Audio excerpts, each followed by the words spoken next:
You've had days where you work harder than ever, yet feel like you accomplished nothing. You smiled in a room full of people, but felt like you didn't belong.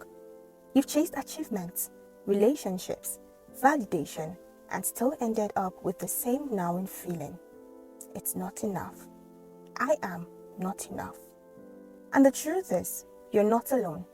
Millions of us carry this quiet ache, often in silence. We chase achievements, collect compliments, build resumes, and gather possessions, yet still, the whisper lingers. We tell ourselves, when I get there, then I'll feel whole. But then we arrive, the emptiness remains. This is the struggle of our time. Quiet, universal, invincible. That's exactly what Brianna Wiest set out to do in The Mountain Is You, a book that digs beneath the surface, uncovering the roots of self-sabotage and showing how the barriers we face are often ones we built ourselves. Her message is clear.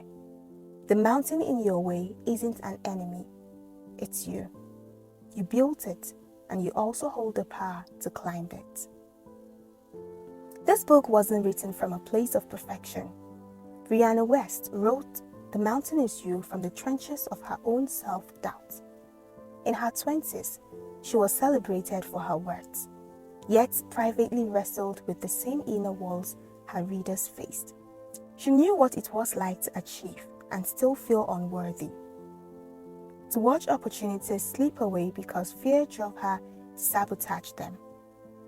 This was the book she wished she had when she was caught in those cycles, repeating patterns she couldn't break and questioning her worth.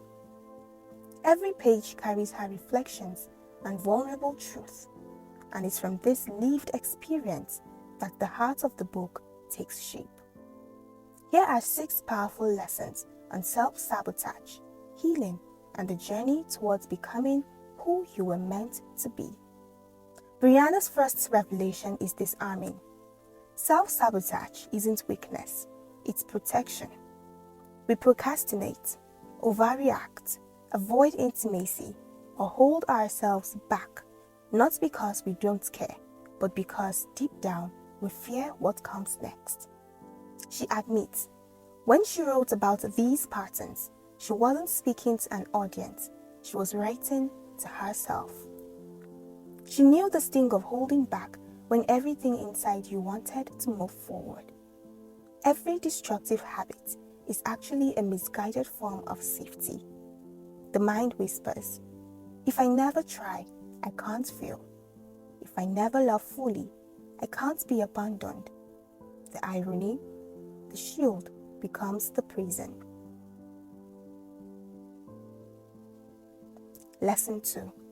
The origin of not enough. Brianna explains that this belief that we are not enough often begins long before we know it. Maybe as children, we learned that love had conditions. Be quiet, be perfect, be useful. Maybe mistakes weren't safe. Maybe affection was rare. These lessons don't fade, they echo. A child's wound becomes an adult's shadow. Brianna reflects on her own realizations that so much of what she thought was brokenness was really survival.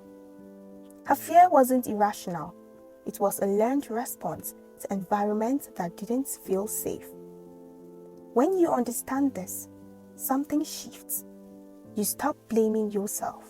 You begin to see your mountain for what it is. Not proof you're weak, but evidence that you survived. The climb is the very heartbeat of transformation. Brianna presents it with honesty and power, not as something effortless or shiny, but as a real and demanding journey that shapes you along the way. Every step is tough, yet every step carries deep reward. She lays out the tools for the climb.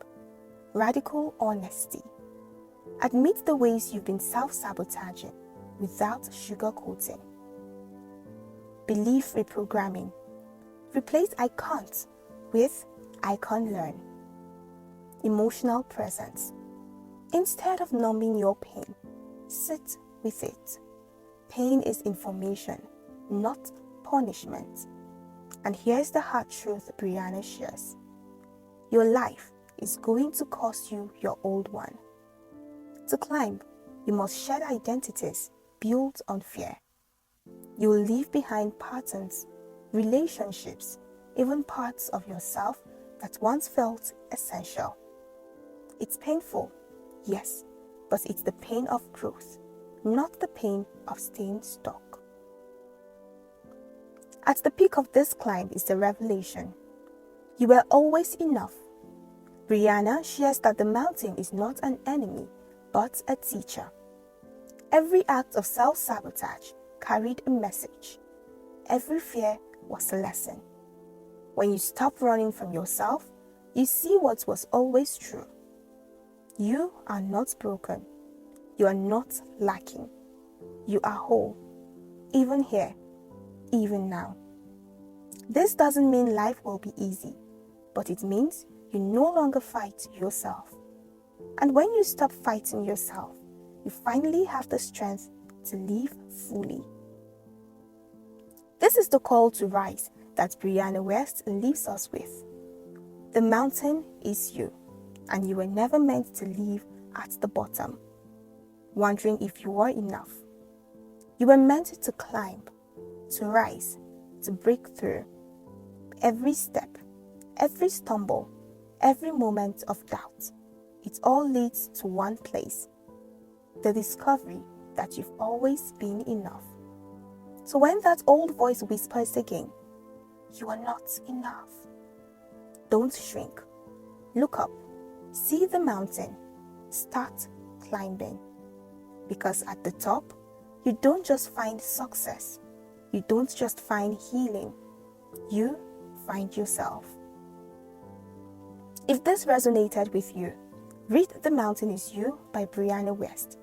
Don't just listen to the lessons, live them. And if this video gave you something to think about, give it a like, share it with someone climbing their own mountain, and subscribe for more deep dives into books that change lives.